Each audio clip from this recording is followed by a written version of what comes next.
I'd like to start by thanking you all for joining us for today's REL Pacific webinar, Aligning K-12 college and workforce systems to ensure better jobs for our youth. My name is Kirsten Miller. I'm a communications manager at REL Pacific, and I'll be your facilitator today. I'm joined by my colleague Judy Conley, who will be our technical facilitator today. So if you have any issues with your audio, or if you have any questions about Adobe Connect's functionality, please feel free to send Judy a note in the chat box to your right, and we'll do our best to resolve any issues. In the unlikely event that you do get completely disconnected, we don't anticipate that, but sometimes that happens. Please just dial back in using the instructions that were sent to you via email, and we should be able to get you back up and running. We're also recording today's webinar for future reference and for you to share with your colleagues, or if you have a conflict that requires you to jump offline early today. And you can use that chat box to your right also to ask questions or make observations throughout the webinar. We're going to try to hold questions for breaks in the presentation, but we will do our best to get to all of them during our time together today. We're also honored to be joined today by our presenter, Dr. Louise Yarnall, a senior research social scientist in SRI International's Center for Technology in Learning. Dr. Yarnall specializes in community college education research, assessment design, evaluation of scaling up classroom innovative instructional and assessment practices, and journalism education research.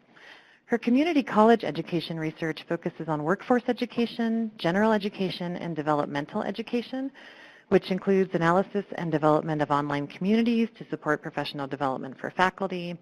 She also does analysis of video-based and e-portfolio records of faculty classroom instruction and assessment practices, and designs and develops web tools to support faculty in creating formative and summative classroom assessments. So she's really worked closely with community college educators in a variety of fields, and we're thrilled to have her with us today.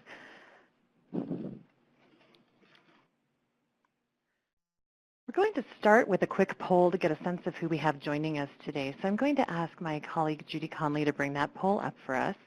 We're asking you just to choose the role that corresponds most closely to what you do. If you do choose other, you'll see you have a little box right there below the poll where you can type in your response and let us know what your job role is. And we like to do that at the start of our webinars so we can kind of get a sense of your context, and we can adjust our content as appropriate and as possible to the people we have joining us today.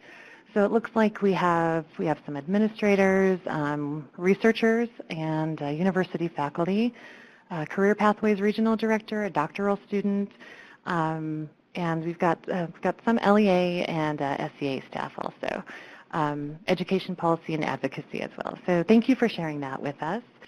And I'd like to move on by telling you just a little bit about REL Pacific and the work we're engaged in, and specifically a little bit of a grounding in some of the work that we're doing in the area of alignment. So REL Pacific at McREL International is one of 10 regional educational laboratories funded by the Institute of Education Sciences, or IES, at the U.S. Department of Education. Our current contract cycle runs from 2017 to the beginning of 2022, and we serve 7 state and nation-level jurisdictions: American Samoa, the Commonwealth of the Northern Mariana Islands, the Federated States of Micronesia, which includes Chuuk, Koshrai, Pohnpei, and Yap, and then also Guam, the State of Hawaii, the Republic of the Marshall Islands, and the Republic of Palau. And as you can see from this map I'm pulling up on the next slide, the region is geographically very vast, and it spans an area that's larger than that of the entire continental United States.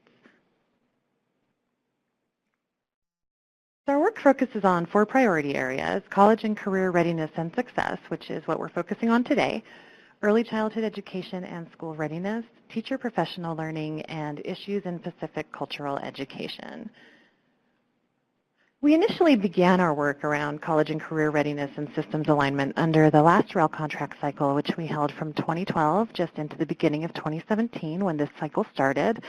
And our work is structured around researcher-practitioner alliances and partnerships. So we're going to ground our conversation today in an example from the CNMI Alliance for College and Career Readiness and Success. But I do want to stress, however, for those of you joining us from outside of the Pacific region, that this information is applicable to a wide variety of contexts.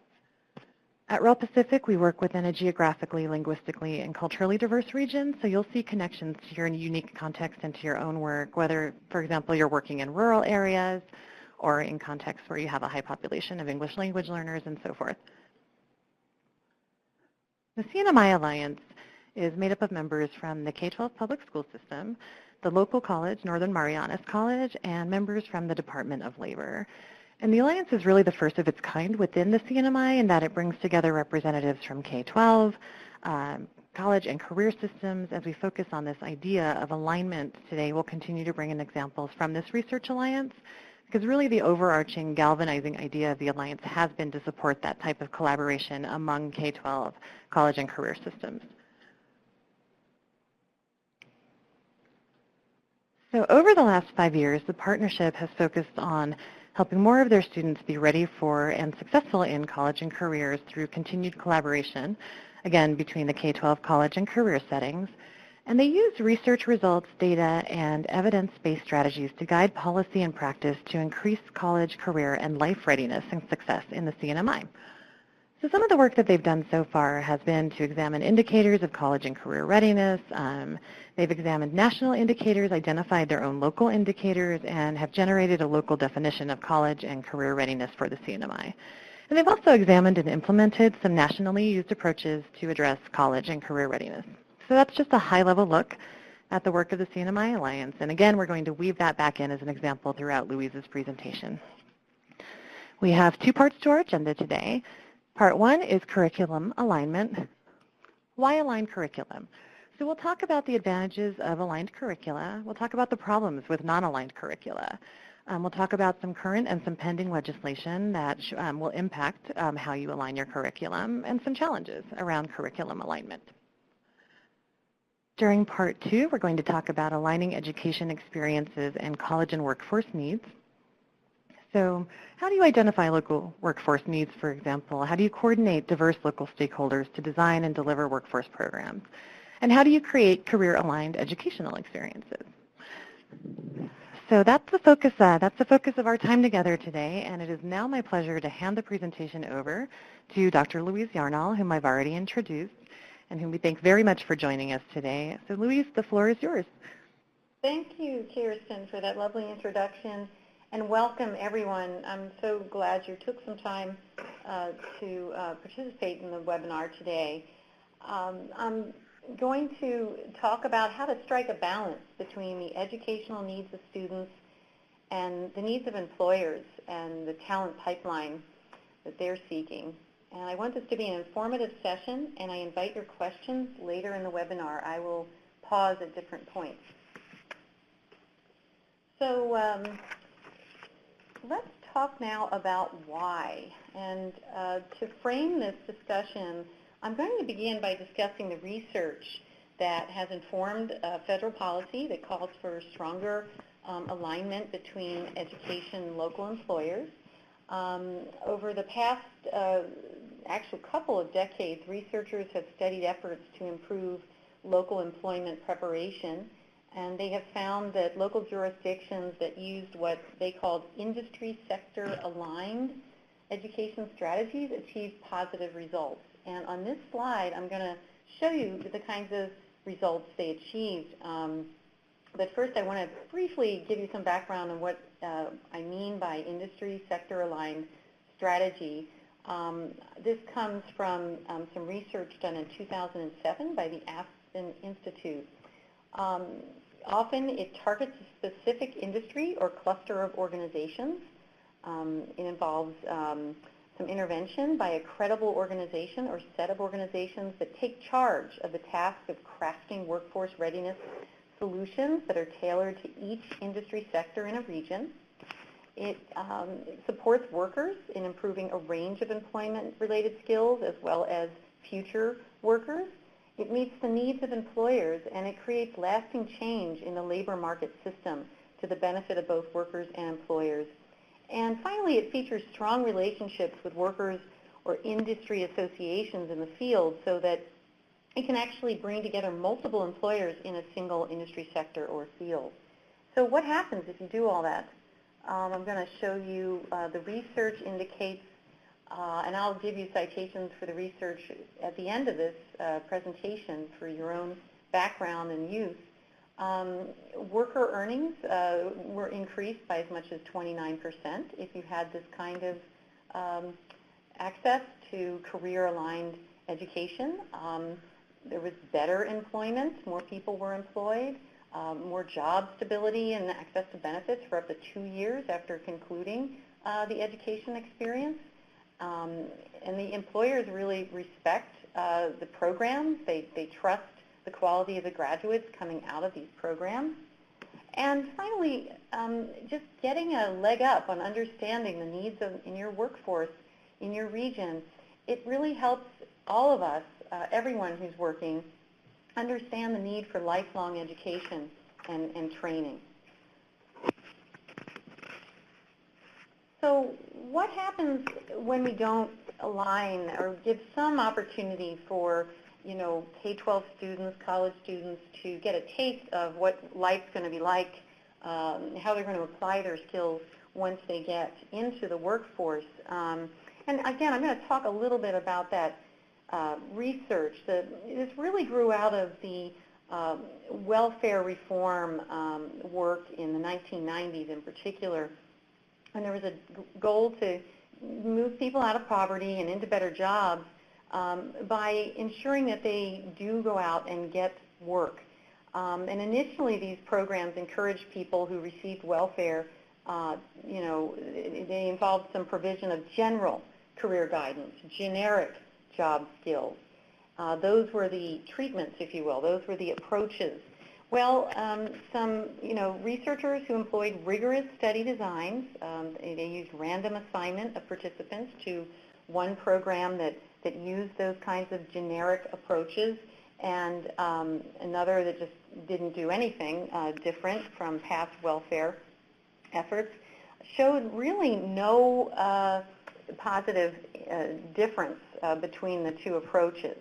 And so there were more than a dozen programs over 25 years, no significant effect if they didn't do something a little more focused. The programs that did succeed were the ones that had that alignment, and so you just didn't really see the better wages, you didn't see getting jobs and keeping them more. Employers weren't necessarily that impressed, and the workers also didn't quite understand the burden, I guess, if you will, that they need to keep studying and they keep training.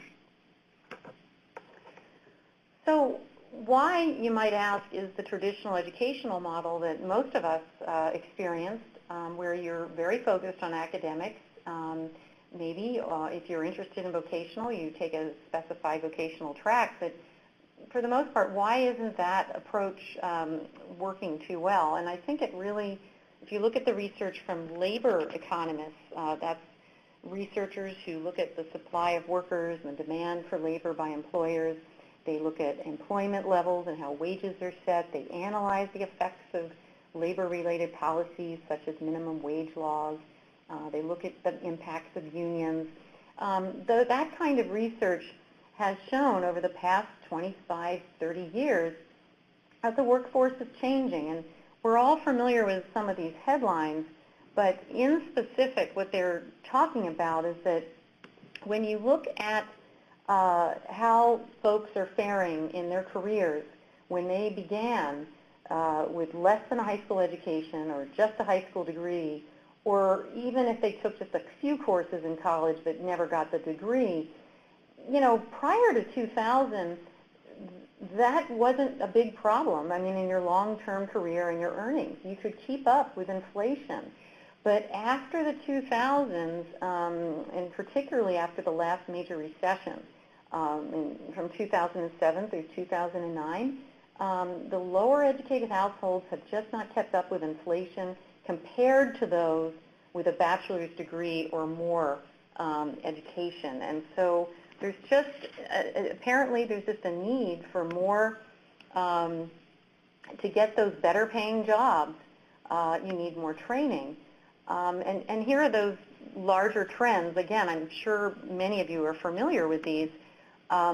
There's a proliferation of low-skill, low-wage service jobs. They aren't helping people escape poverty, and the wages at the bottom of the labor market are declining or they're stagnant, and this is due to many factors such as decline of unions, increased competition, globalization, the rise of the gig contractor economy, and automation. And so what do I mean when I say low-wage job? It's going to vary by jurisdiction, and we'll talk more about that later, but in the Commonwealth of the Northern Mariana Islands, I looked at the data, and it's taxi drivers and food preparers. Those are examples of low-wage jobs. And the labor economists, when they talk about who's taking those jobs, increasingly it's those who don't have other options because they lack training and education to do anything else. And so, again, why is the education becoming so important? Well, part of it is that just for a middle wage job, and I think we've all heard this now, we talk about the Rust Belt, for example. It used to be that you could come straight out of high school, maybe not even finish, and go to work in the local factory in production and fabrication, repair, and you could make a pretty good income and for your whole life. But the rise of automation means there are fewer of those kinds of jobs. Also the technology, to run the technology, you really need skills that require more training and education. And so what do I mean by a middle wage job? I mean, a lot of us think of the factory job, but there are lots of other sort of jobs that fall into this that all have that same sort of story about you need more training. And again, it will vary by local jurisdiction. In our example here in CNMI, if you look at the wage data, I think financial analysts, information systems managers, those are examples of middle wage jobs in that area. Other issues contributing to the current atmosphere are that employers are not training as much as they used to, the on-the-job training, or even offering special training to their employees. And you may say, well, why not? And it's partly because everyone's changing jobs more now. Workers are changing their jobs more frequently, and employers took a look at this trend and they decided, they didn't want to spend lots of money on training because as soon as they trained people up, they would just leave. So that didn't seem like a really good investment. So that's a factor. And then federal funding for workforce training has been on the decline. For example, funding from the Workforce Investment Act in the late 90s declined 60% between 2000 and 2007, and funding for the 7 largest federal employment training programs dropped 35% just between 2009 and 2013. And also, I think what's going on, all these changes, we hear about it in the news, but I guess sometimes we sort of think, well, that's someone else's problem, maybe not mine, or, we don't really see why we need to engage in it, maybe, if we've got a job or what have you. But what's going on is folks, parents, guidance counselors, teachers, those who are shaping the next generation of the workforce really kind of don't know what they're sending them out into, and they don't understand that there's like a different set of skills or additionally, or a whole toolkit that they need to kind of make it in this very changed environment. And it really does focus on the kind of the lifelong learning theme. So I just described kind of the national trends, and I want to encourage everyone here, if you don't know already, get really smart about the labor market in your region, because as we talk today, it's really about local action and what you can do.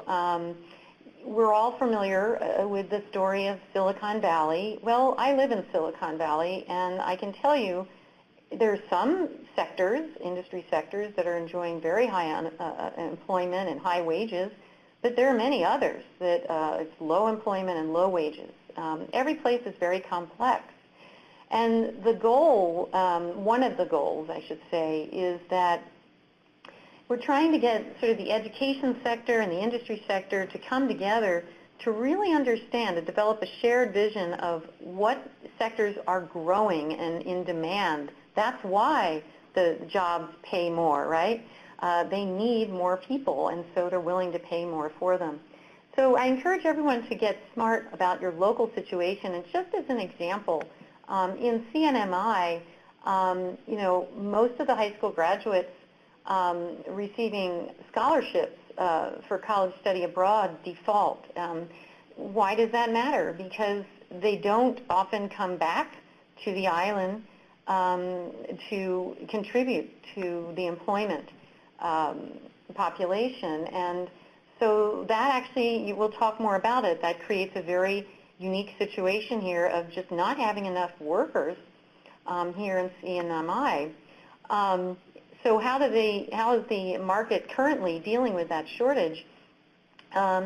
So we see that some industry sectors are really experiencing growth in CNMI, hospitality, casinos, and construction, and they really have a shortage of available workers. So what do? They look at the foreign workers, and we'll talk more about that. The CNMI, to come in to alignment with immigration law with the rest of the United States, the federal government decided, they passed legislation a number of years ago to require CNMI employers to end their reliance on foreign workers. Sounds like a good idea, but when auditors have analyzed and created models of what this will do to the economy in CNMI, they estimate that they just won't have enough people to maintain their productivity, and they estimated a few models that showed some drop-off there of 25 to 60%. I mean, this is the kind of thing you want to understand on the ground, and you want to have these kind of data to really, so everyone has a really felt sense of what the challenges are. So based on this kind of context and what's going on in the larger work world, policymakers have focused on what they call sector alignment strategies or career alignment strategies for the education and the workforce sectors.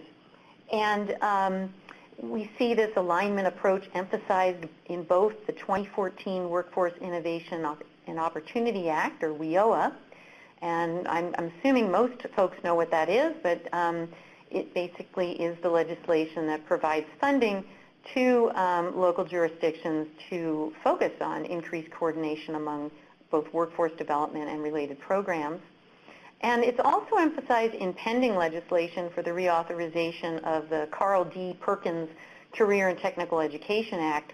Again, I'm sure this audience is familiar with that. It provides grants to states to maintain, improve, and develop vocational technical education programs. So just to give you a sense of how important alignment is in WIOA, right after goal number 1 of WIOA, which is to increase jobs for Americans, the second goal is, quote, to support the alignment of workforce investment, education, and economic development systems in support of a comprehensive, accessible, and high-quality workforce development system in the United States. So what does this mean? It has to begin somewhere, this alignment process, and where it begins is at the very top. The state or the governor of the local jurisdiction is asked to appoint a board that will develop a plan that really needs to do the following 3 things. Build, measure, and implement, number 1, career pathways from K-12 right through a career lifetime, strategies in the local region to meet employer needs, and wider provision of resources for training and development, and highlighting digital literacy, the use of computers in particular. So let's talk now, or I'll talk now, about the components of a WIOA curriculum alignment plan. What's at the heart of this, really? It's first of all about raising awareness of the in-demand industry sectors and occupations in a region. It's to focus preparation on skills needed by employers. And we'll talk about this. This is a sensitive point with educators who feel like they've got a larger mission, right, than just preparing for a job here and there. And there are terrific ways and models for doing that. Connecting education with local labor market trends, just kind of getting out of our silos and out of our lanes a little bit and understanding this larger context in which we're working, and identifying strengths and weaknesses of current education and training, and developing strategic vision and goals. So that's really what is desired, right, in a curriculum alignment plan. That's the big picture. And everyone on this call in your state or just jurisdiction has some form of WIOA plan in progress or on file, and I encourage you to look it up. And just to give you a sense of who creates that plan, this is a very complex task. It involves coordination and cooperation among many institutions in a community that historically operate in their own lanes, right? So the governor in CNMI brought together agency department heads and elected officials, okay, and also the leaders of the school system, the various elements of the school system, and private sector leaders from a diverse and representative sample of businesses. So that's, every state has that kind of group that put together a plan.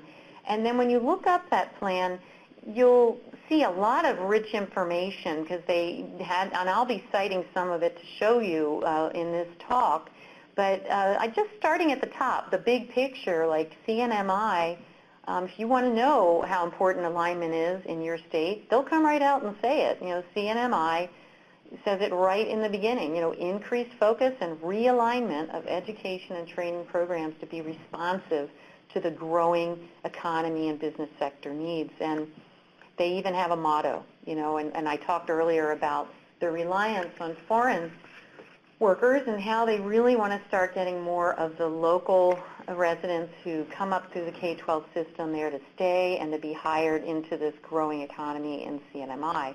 And every state will have that same kind of vision in their WIOA plan. The WIOA plan also should lay out some metrics. How are you going to show that what you decide to implement, the programs you design and implement to move forward this vision of alignment, how are you going to show that it works? And here are some examples of the kinds of outcomes that WIOA is interested in. Graduation rates from high school, academic achievement, more high school grads pursuing post-secondary education, and more college graduates pursuing advanced training, and more high school and college grads getting those jobs in the local economy. And other metrics include, more high school grads attaining a post-secondary credential or participating in work-based learning. And diversity is a priority here. If you can find a way to get high school and college grads who are underrepresented in some of your high-growth industries, that is all to the good.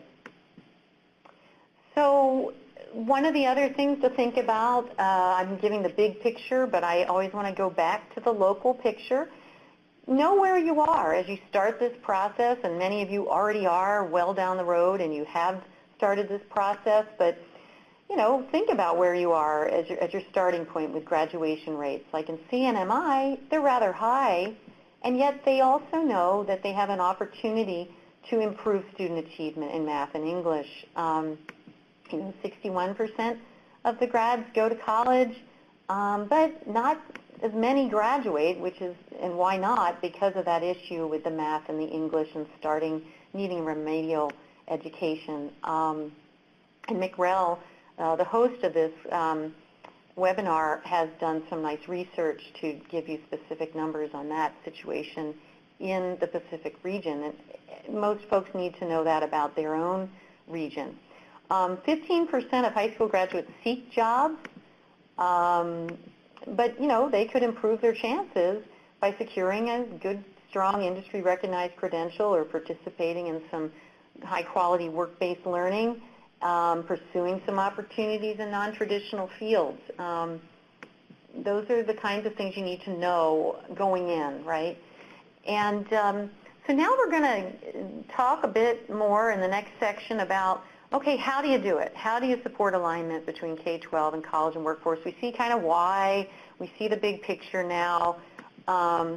And this is not easy, okay? I mean, those of you who are already doing it, you know how much effort this is. You're taking very busy people in education and in the workforce environment who have plenty of things on their plate, and they need to time and support because they speak different languages. You need to help them speak the same language, help them, develop a common vision, really, for what they want to do.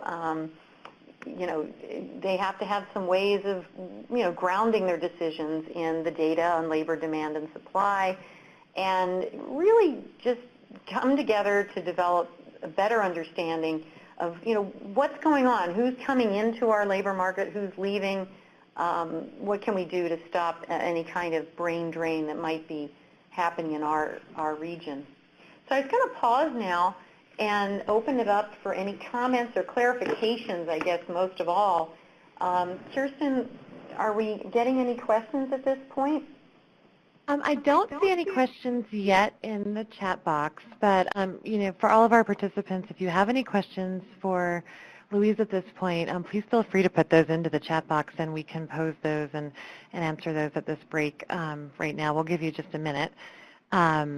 Most of the questions I'm receiving are about recordings and PowerPoints, and those will be made available to you after the webinar in a follow-up email. I'm just going to give us a minute or two here for any questions that people may have. It's a good stopping point to see if we have any clarifying questions or any content questions so far. So Dan has a question about what's the most efficient way to reach out to employers? Great question. The most efficient way, I don't know if there is a most efficient way. I do think that efficiency sometimes can become a little bit of, we're going to check the box. We invited them over for an advisory meeting. We served them some chicken, and we talked for 2 hours, and we showed them what we're doing, and so we've checked that box.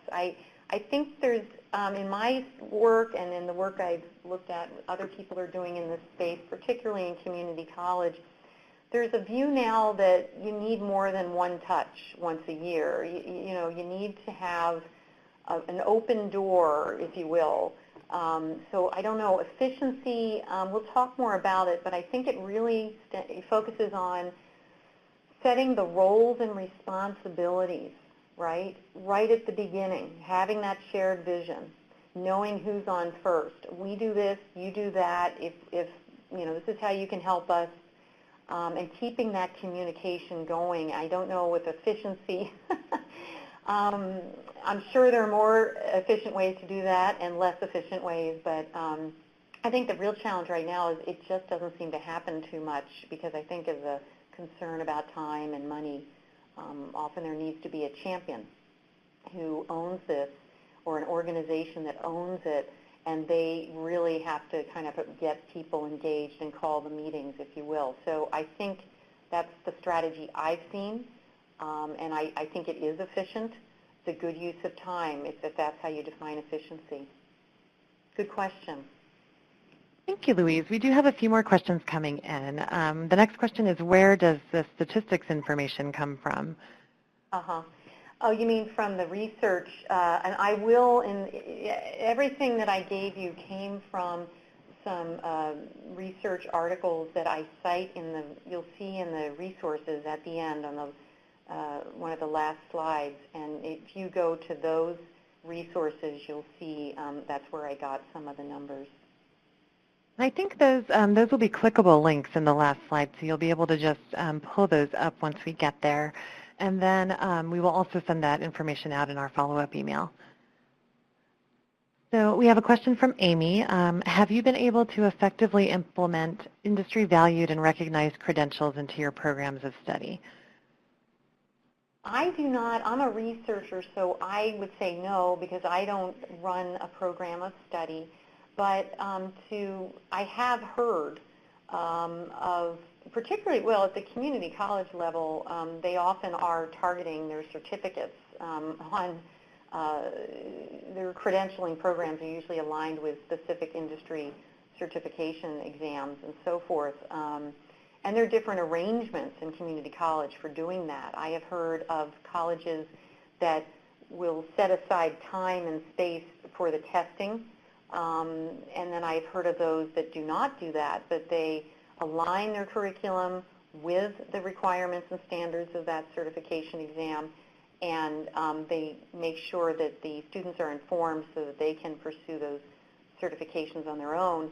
And I think the other big area here of opportunity is when you form that community between industry and education, the more opportunity the industry people have to influence or feel like they're influencing what you're teaching, the more opportunity they have to, come and speak to your students, get involved in the design of your programs. There's a trust that builds up.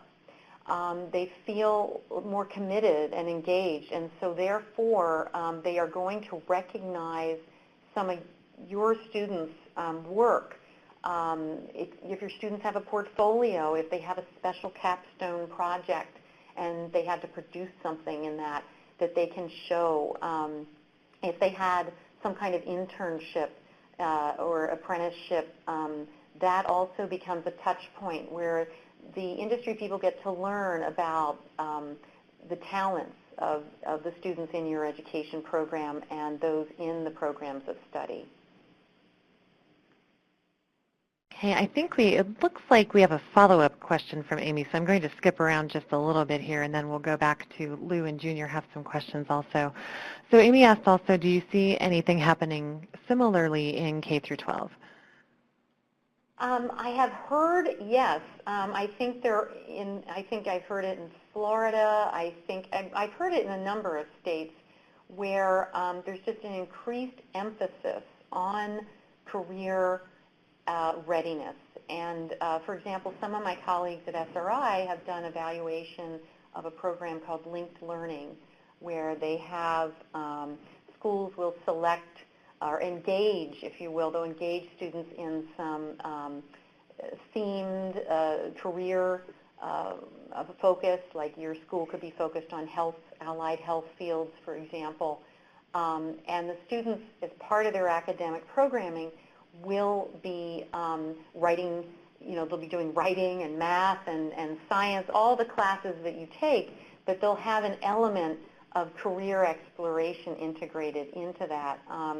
Also in California, there's another program called Get Focused, Stay Focused, which is really a fascinating program put usually into English classes, but it could go into almost any class, where you have a full class the freshman year for the students engage in thinking about career and how much money they want to earn and what their passions are. It's kind of what we all used to do if we ever walked down to the career guidance counselor. Well, they've embedded it into and they have the materials for embedding it into your academic program. And then you come up with a plan, it goes online, and then each year after that, sophomore, junior, senior year, you're enacting that plan. You're driving the car, you're picking your courses, and you're planning what you want to do after high school based on that plan, and you can change the plan. That's the great thing. You're young, and you can explore different things following this plan and rule things out and so on. So I have heard of that, and there's a lot of activity in that space. Okay, thank you, Louise. So we have an interesting question from Lou. The question is bachelor's degree versus industry credentials. Which, if either, is trending? Interesting. I think what I've seen, and I look at the Georgetown University, their center there for workforce, the growth in the jobs that are out there, things are kind of staying the same, if you will. They're kind of not growing a lot in the bachelor's and the higher degrees. There'll always be a certain number of people and jobs, I should say, that require those kinds of credentials. But I guess what I'm saying is that the number of those jobs I don't think is increasing a great deal. Where you see the growth is, unfortunately, you see a lot in the low service sector, the low paid jobs, but also in these middle wage jobs that require, in air quotes now, some college. And what does that mean? That often means a certificate or a credential, very focused, very targeted. And so I really think that's, to me, this is one of the things when you're talking with the guidance counselor in high school, instead of looking at vocations or not getting the bachelor's as kind of a badge of shame or something, you should really look at it like, wait a minute, I can go to school and get paid to go to school in many cases and get a really pretty good paying job if I have the right skill set, and it's been developed that way in a targeted way. It's not for everyone. I'm not saying it's for everyone, but it's an option that I think is developing a kind of a newfound respect and currency. I think it's overdue. Okay, so we do still have several more questions here. So Junior had asked, let me just pull that up, what can be done to better prepare students for college or career? And I think we're going to be getting into that to a degree in part 2. And then we will have actually a second part to this webinar at the end of November, on November 30th, and we'll make sure you have all of that information. But Louise, is there something briefly you want to say to respond to that? Sure. I mean, I think the challenge in K-12, right, in our current environment is you can't go too far down into the technical, right, those technical skills in the K-12 level, unless you're really on a CTE track, right? But I think the employability skills, I've heard them called soft skills,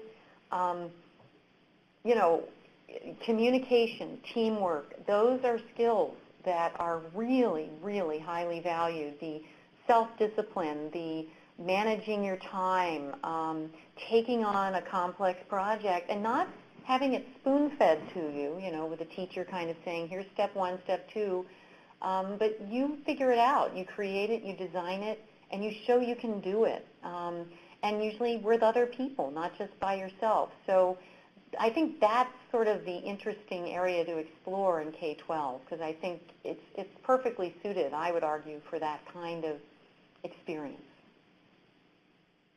Thank you, Louise. We have another question here from ER, who says that they've come across that employers who have high turnover and have a high employment need, they found that the wage is low and employees cannot sustain themselves on those wages. So how do we communicate that if they need employees to fulfill those jobs, they need to raise those wages? Gosh, I know. That I have to confess, I think is a little beyond my expertise. But I think, again, when you form these communities of practice, if you will, between industry and education, I think it's time to have some candid comments and observations. I mean, if you have actual parents, maybe, of your students who are struggling, and you've seen the impact on your students' lives in some of these fields, I think that those are concrete stories. You bring those people into the room, into the conversation, and it's got to have an impact, right? I think on some level, I think sharing the stories has got to be one strategy. I'm sure there are many others, but it's a great question. Well, and I'm really pleased to see in the comments that people are sharing their stories, and they're talking about programs that they're aware of that may be of interest to other participants. So we really appreciate the engagement and you jumping in with the questions and with these other resources. We do have a couple of other questions. I'd like to hold those so we can move into part 2 to make sure that we don't run out of time at the end, if that's okay with everybody. And we can go ahead and get back into the presentation. Okay, great.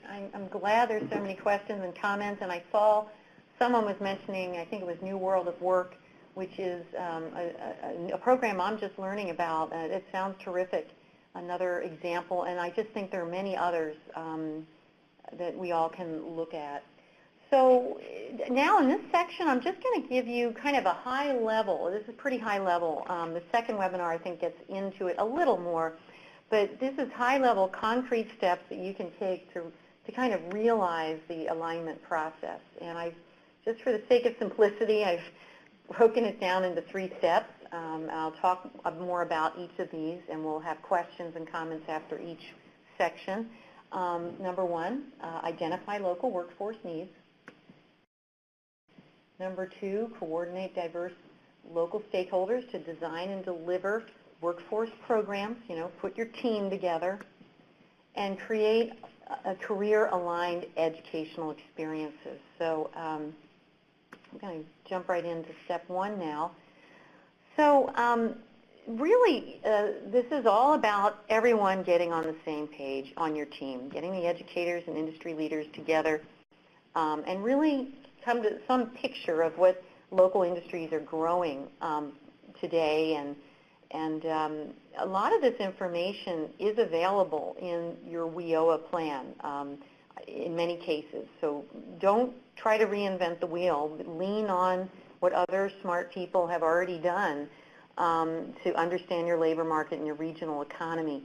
When I was preparing for this presentation, I came across a resource. I only looked at it briefly, but I'm going to also put it on the final resources page. It was something out of, I think, Harvard University, and it was called www.clustermapping.us. And for those, I'm not a labor economist, but in my line of work, I've had to start to wrap my head around what they do, and this tool allows you to kind of look at your state, and it gives you a lot of, like, the way the economists look at the productivity of your economy and so on. So it's just a fascinating place to kind of play around with if you want to get smart.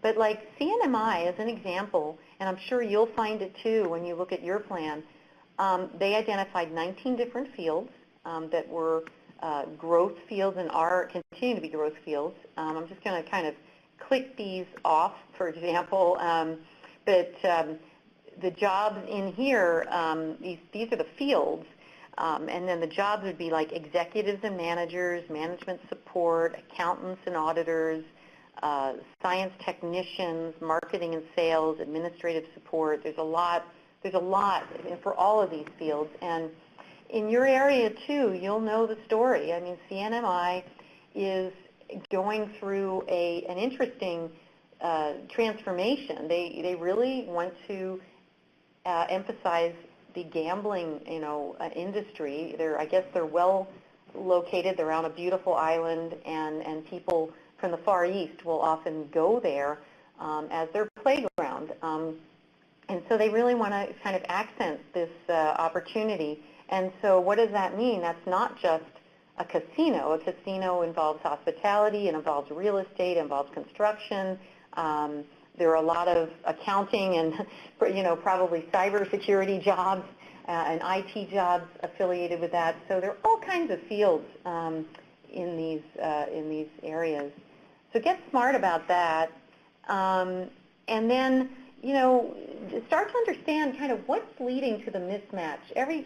Obviously in some areas you've done a lot, and you've done some great things in some areas. We know we have, but we also know that there's some areas where we have a mismatch, where we know it because, in CNMI, we have a shortage of folks, and they're not available for work. And there could be some deep-seated things that you have to get smart about. Like, I'm just going to give you an example from CNMI.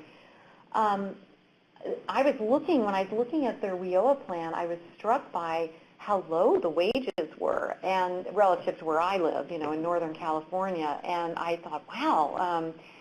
As it turns out, the wages used to be even much lower.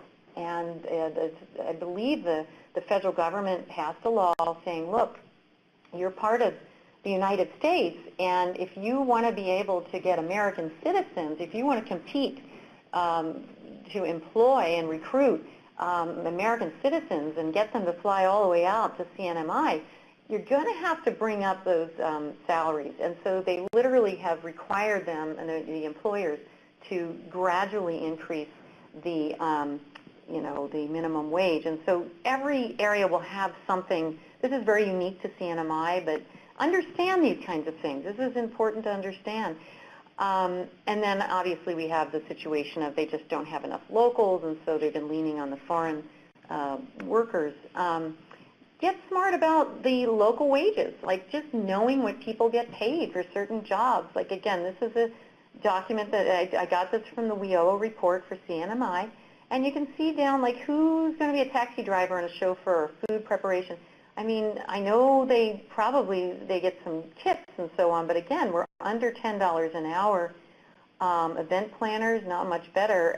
You start to get up to, more of the mid-range here with these jobs with information systems and architects and so forth, and then you have the professional class. Know that stuff. One might not think, hey, it's not my job. I'm a teacher. I've got a lot. And yes, you do, and yes, we do. But just understanding the world your students are going out to, I think it's really helpful. And then take stock of what you've already accomplished, where you have some, places where people are already crossing the road, if you will. In CNMI, school systems have partnered to work on college and career readiness and success. They already have established that as a priority, and they're already engaged in learning about approaches that are being used nationally to improve college and career readiness. They're already coming together to develop a shared and local definition, and they're already cultivating increased awareness of this kind of data and sharing it out. So your area too, you're not starting from scratch. Really notice where you have already done your homework, right? And then again, when you develop the high-level vision of the workforce needs, be sure to translate it into the skills that the employers seek, right? Put it in terms that, like in CNMI, again, I found this in the WIOA plan. So those WIOA plans are potentially a real treasure trove. You don't have to, again, create it from scratch. But, computer and digital literacy skills, critical and analytical skills, language skills. I mean, look at these things. And if you're a math teacher, if you're an English teacher, if you're a social studies teacher, whatever, you can see how you can contribute, right, to this, to building these kinds of competencies. This is what the employers say they want. Okay, and so I'm just going to stop now. That's step one, and step one is identifying local workforce needs. And I'll take a stop right now and see if there are any questions I can answer on step one, just identifying those needs. So we'll give it just a second for people to type any questions on step one in the chat box. We do have a few questions left over from part one of the webinar, which I am tracking, and I'm holding those until the end of the webinar. Hopefully we'll have enough time to get to those, but if we don't, we can certainly follow up with people individually after our time together is over today.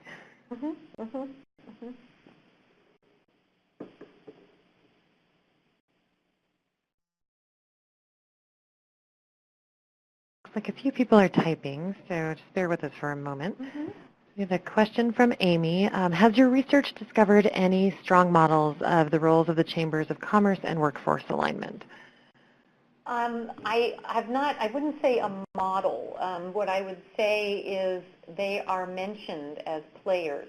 They are part of the mix, if you will. So when you pull your team together, I think your Rotary Club, your Chamber of Commerce, any place where you bring business people together for the good of the community, and that really is what those kinds of organizations are about.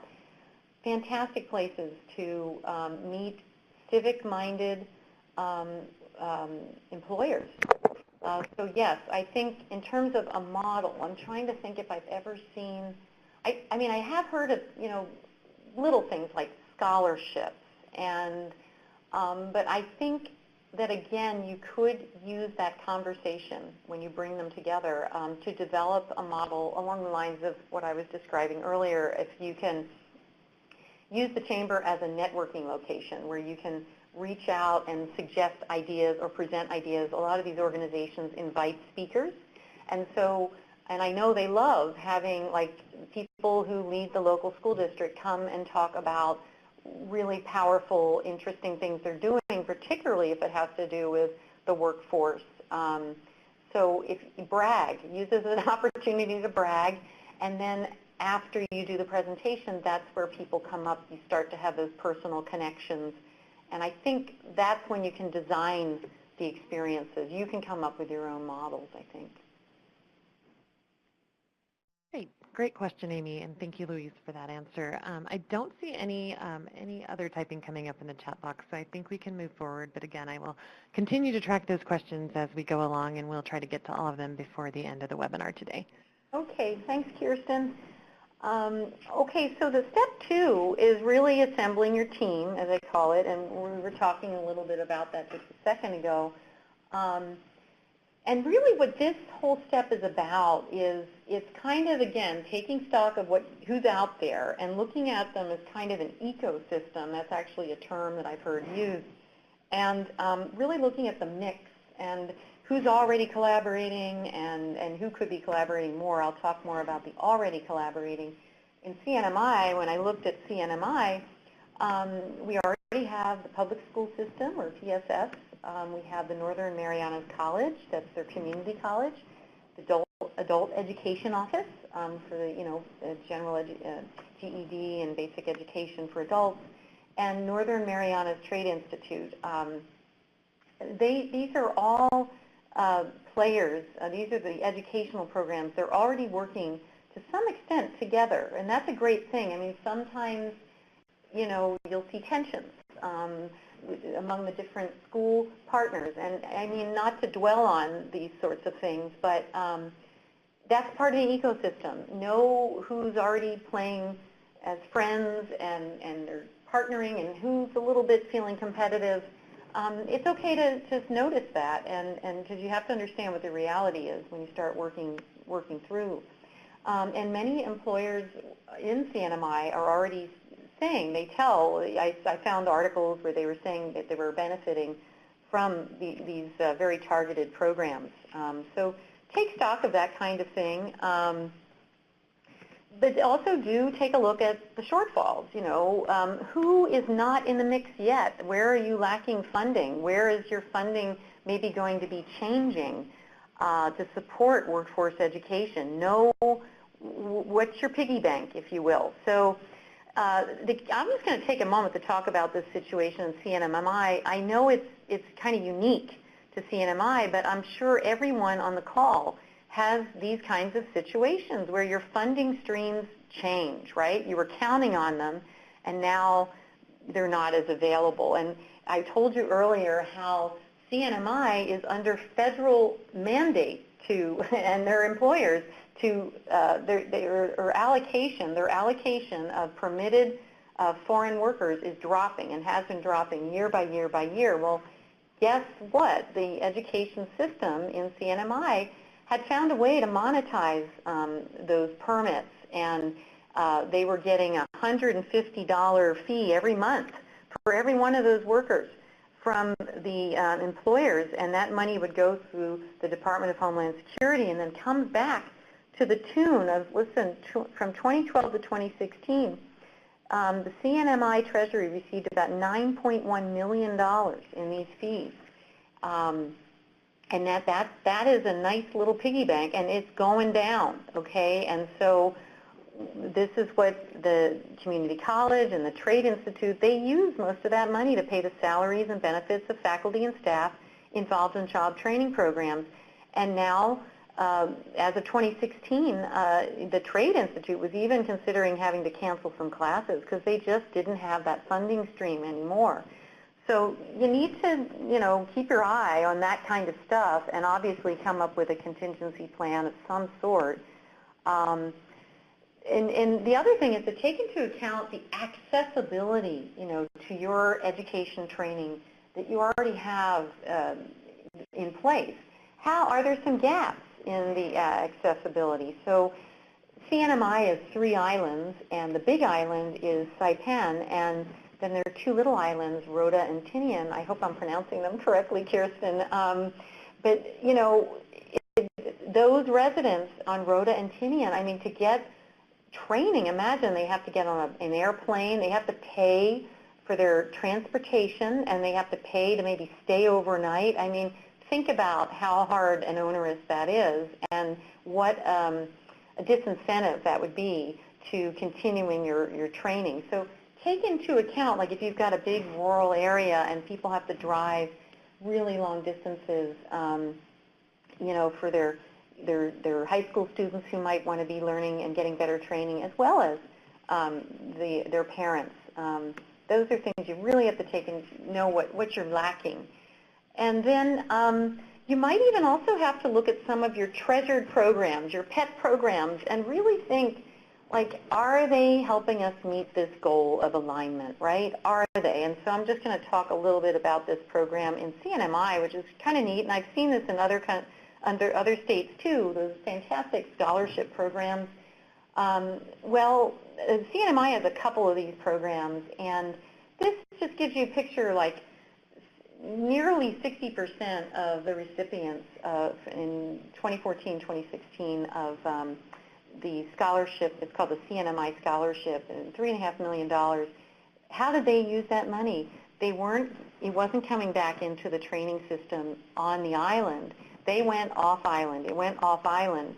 And they do that with an agreement. They say, okay, we're going to give you this money, but we want you to come back with credentials for a few years and work here in CNMI and contribute productively to our economy. Well, 60% are defaulting on some of those conditions somehow. Think about that. That's a problem. And then their other big resource for scholarship, $5.2 million, 2014 to 2016, Saipan poker and gambling proceeds.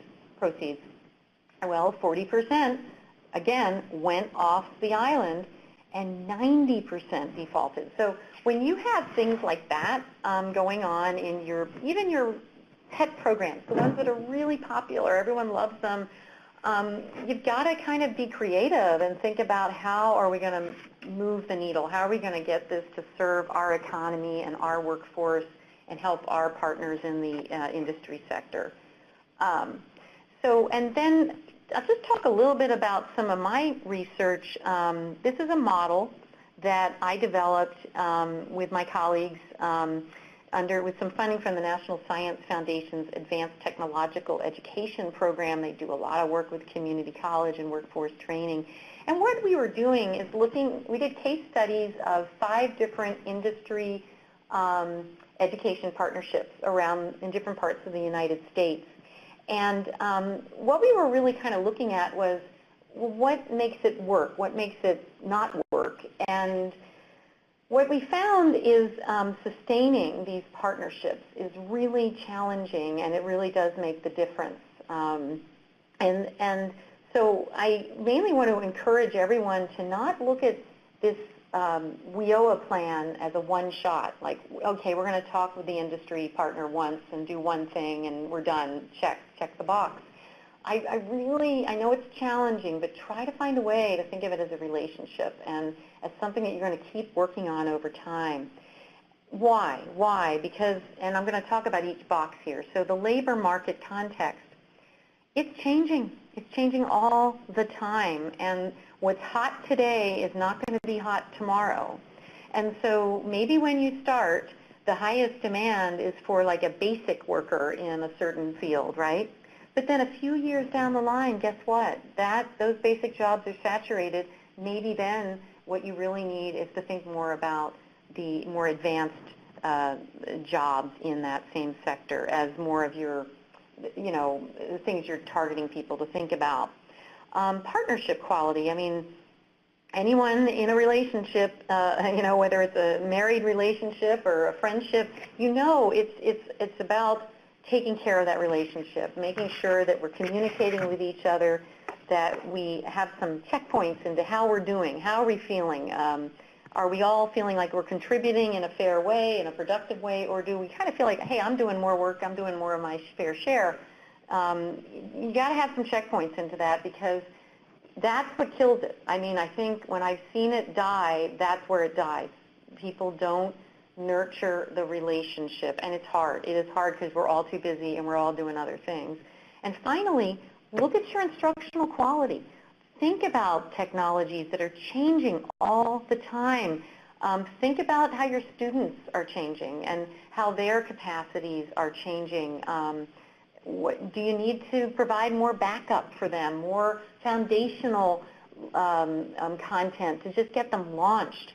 The IBEST, everyone I think should be familiar with the IBEST program in Washington State, where they blend the remedial education or the developmental education with the actual technical training that you're getting for a job. I mean, take a look and make sure that you're really providing robust instructional material that your industry partners value. So that's really what these 3 boxes are about. And I'll give you some examples real quickly of examples of checkpoints. Like if I applied it in CNMI, how would I do the checkpoint for labor market? I'd put my group together, and I might deputize someone to regularly check with the Department of Labor, look at those online hiring boards. You just go to Indeed.com, you just go look and see who's hiring for what jobs in my community. Just browse and look at it year to year, maybe do a little report, what's changing.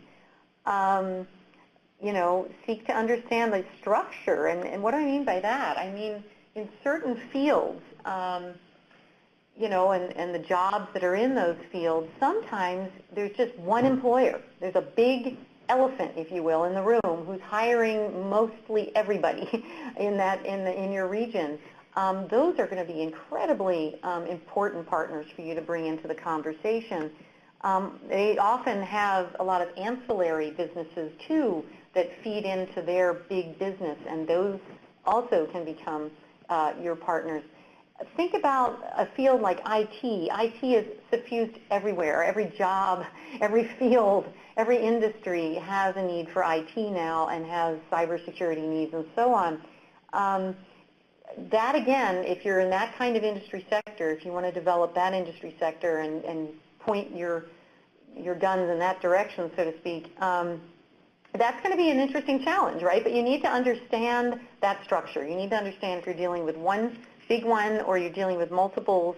And obviously, if you're dealing with multiples, then you might have to lean on the association and the chamber and those kinds of organizations that already bring those folks together across competitive business lines. Checkpoint 2 is partnership quality. This is really, to me, what it gets down to is we all have the work of getting the information and the training out and making it accessible. So really, how much are we sharing with each other? How much is education supporting industry and vice versa in these high-demand fields? Does CNMI have access to employers with assets to donate equipment? Do you? You have to think about it. Is there an employer work site that might be fashioned into an off-site location for focused learning with your students, or field trips, or industry visits, or what have you? Do you have a range of education providers who can meet the time and travel and budget constraints of your different learners and their families? You're looking at a balance. Collaboration and competition among the education providers. I mentioned that earlier. We've seen that sometimes with dual enrollment programs in early college, where there's a little tension sometimes, depending on the local funding formula, around how I get my average daily attendance or my full-time, enrolled equivalent, how do I get my bread and butter, right? You don't want people, touching that or messing that up. So that if you know that's a tension with your funding formula, you're going to have to sit down and have a real conversation and work out a place where everyone feels whole on that one. So that's partnership quality. And then instructional quality. Again, this is really drilling down a bit into your curriculum and your instruction that are used in these high-demand fields. This is really what I tend to love. This is I'm so interested in this kind of design because my background is education psychology, so I'm just really interested in this. But it's really about variation in the learning experiences. There's just the basics, which often has a cookbook quality, and it's stepping people through it, right? And, hey, I got the gold star because I passed my little step-by-step and I remember everything. Good for me. But that's really not enough for the workforce. The workforce really wants to see people flying on their own a little bit with no net. And those are the industry-recognized experiences. So problem-based learning, those kinds of modalities and capstone experiences are more powerful, I think. And I think K-12, you can do some of that. And do you have enough employers in the target fields to collaborate with educators, right? To keep the instruction up to date, to give them ideas that they can riff from, play from, and be creative with. That's sometimes a real challenge. And again, it's all about networking and getting out to where they are, meeting them where they are. So I'll stop there and see if there are any questions around this step 2, the coordinating the diverse regional players who can design and deliver workforce programs. So we'll just keep that open for just a minute. I don't see anyone typing in the chat box at this point, but we'll just give people a moment to think about any questions they might have about step 2. And if there aren't any questions, we can keep moving. Okay. I'm not seeing any typing.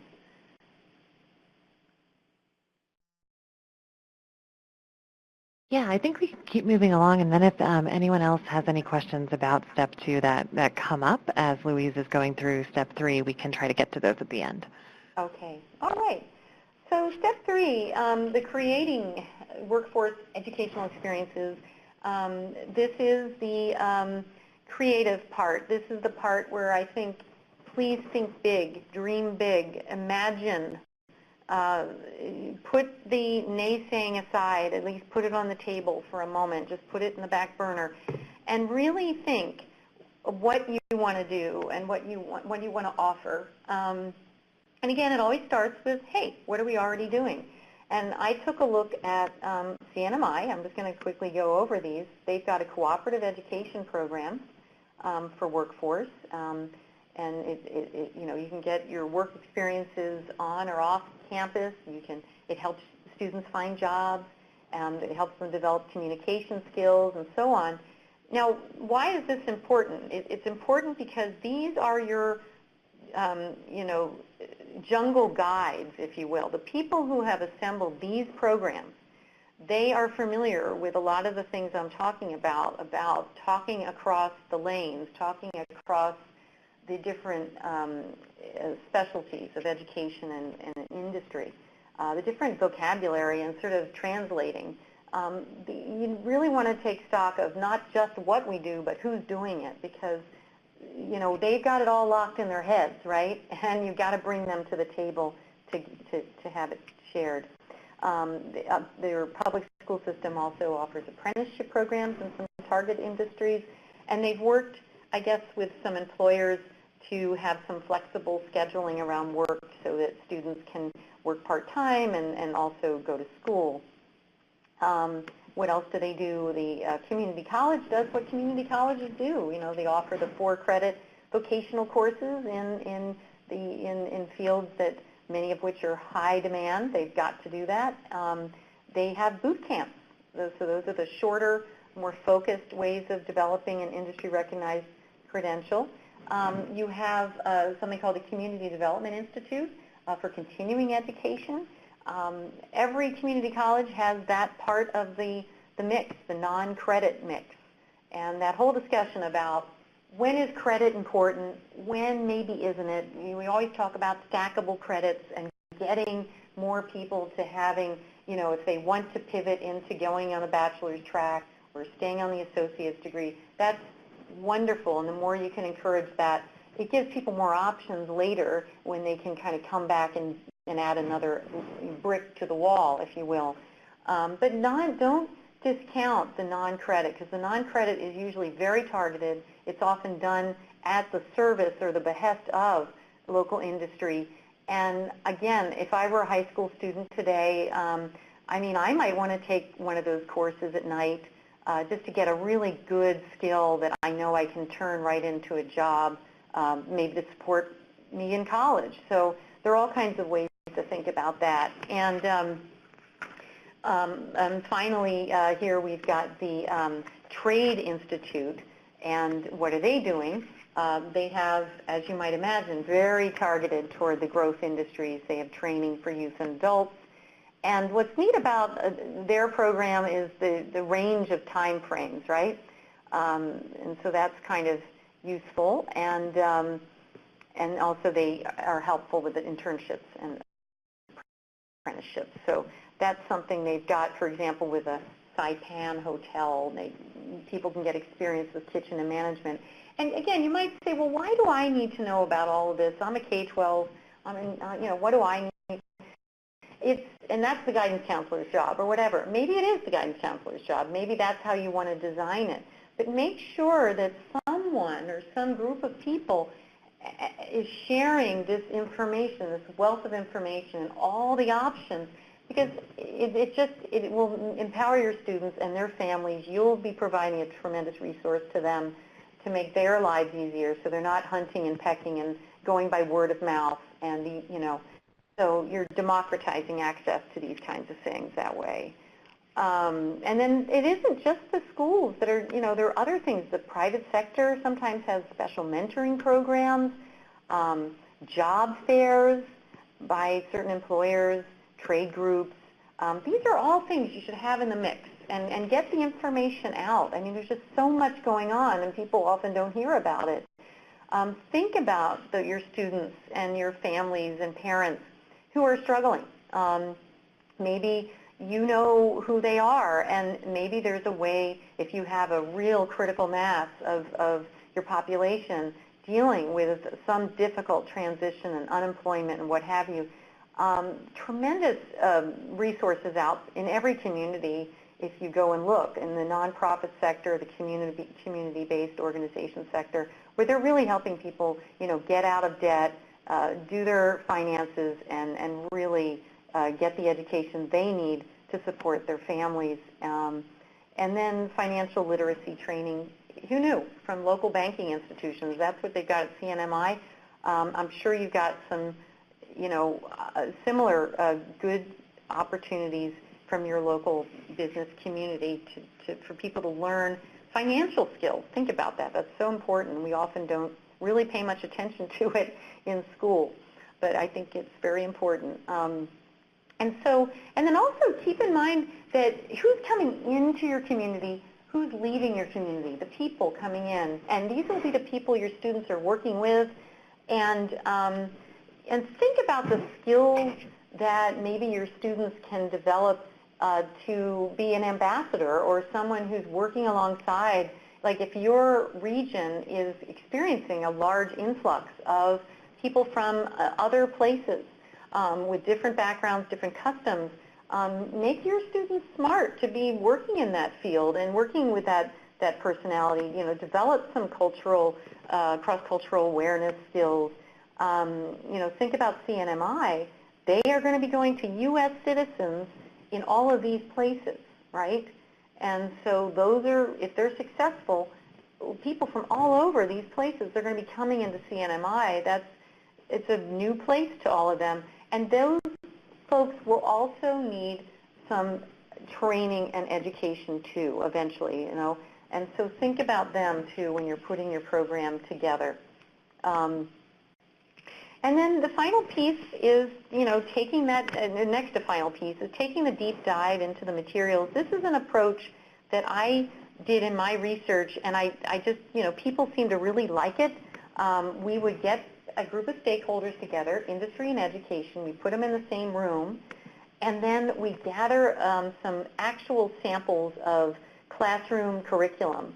And what I'd recommend in this case is it's either curriculum that you think is already fantastic for career alignment, or it has potential. You just add some things and it's, adapt it a little, and it's going to be great.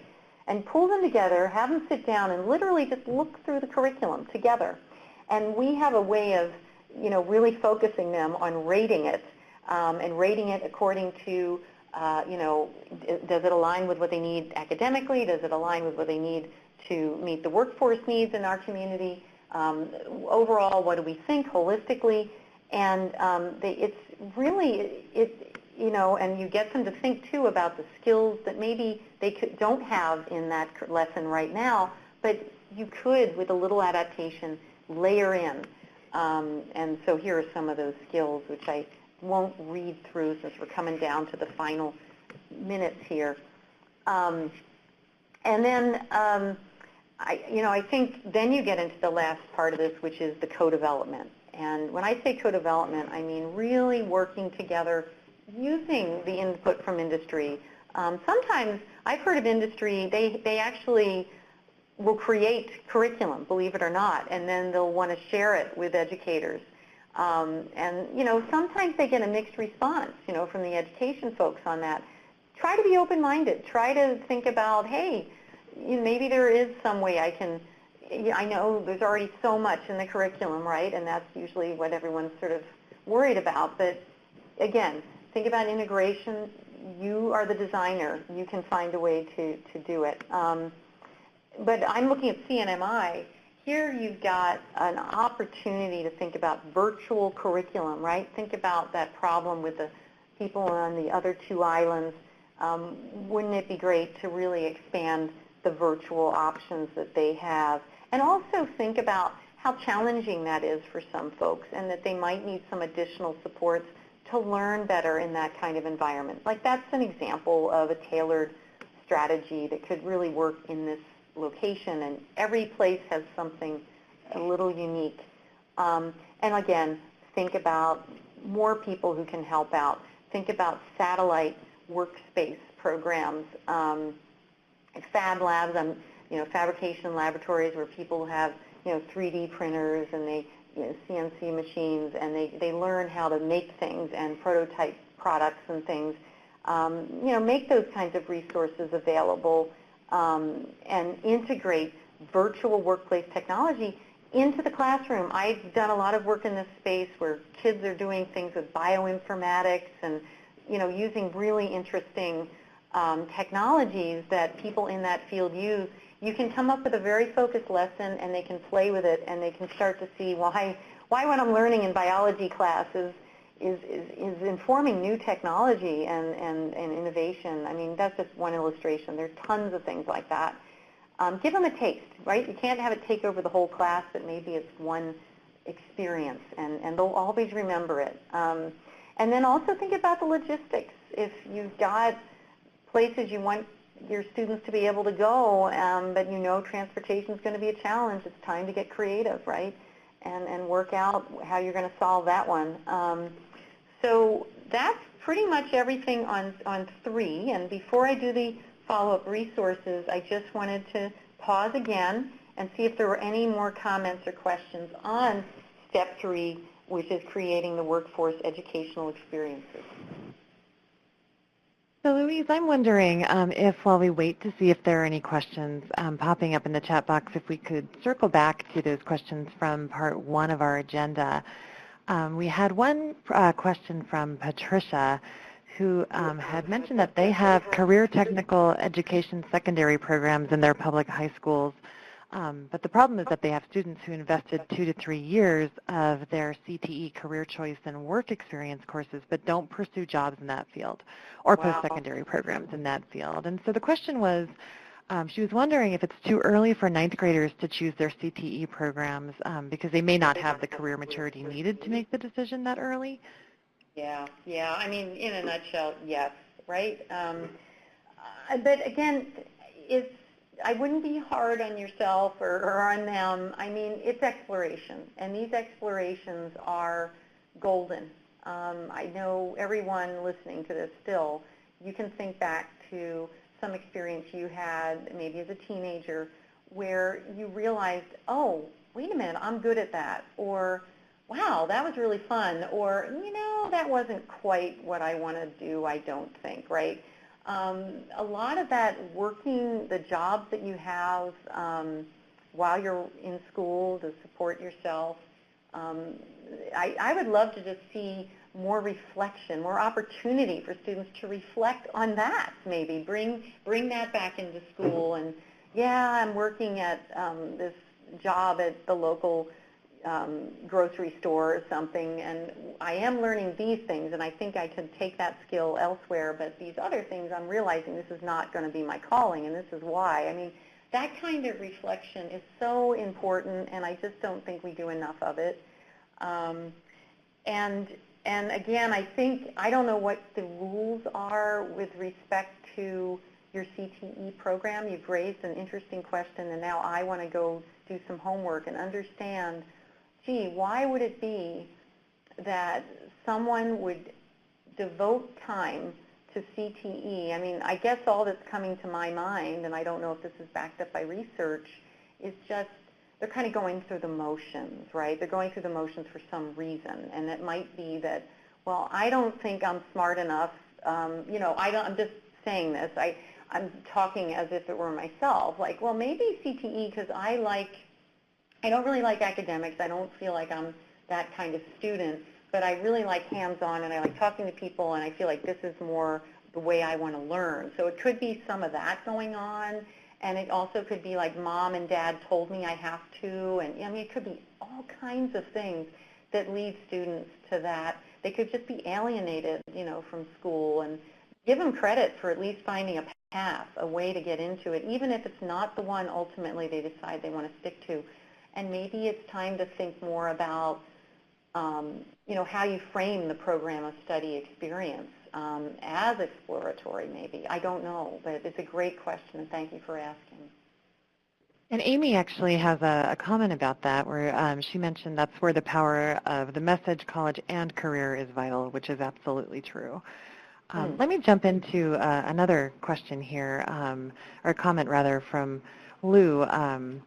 So he says that high school grad requirements are often strictly aligned with college track, but the European model of rigorous CTE diploma option is not widely available in the U.S., and would like a comment on that.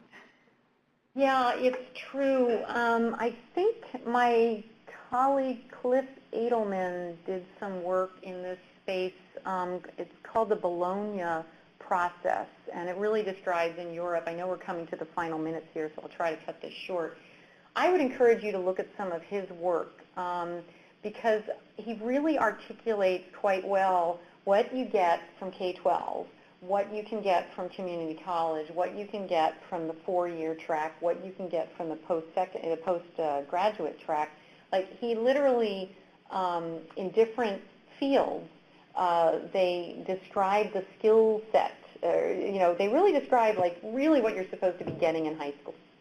And I would just look at that because I do think what you're saying is a problem, and I think the guidance counselors and the press of the parents, like everyone's got to go to college, I think that is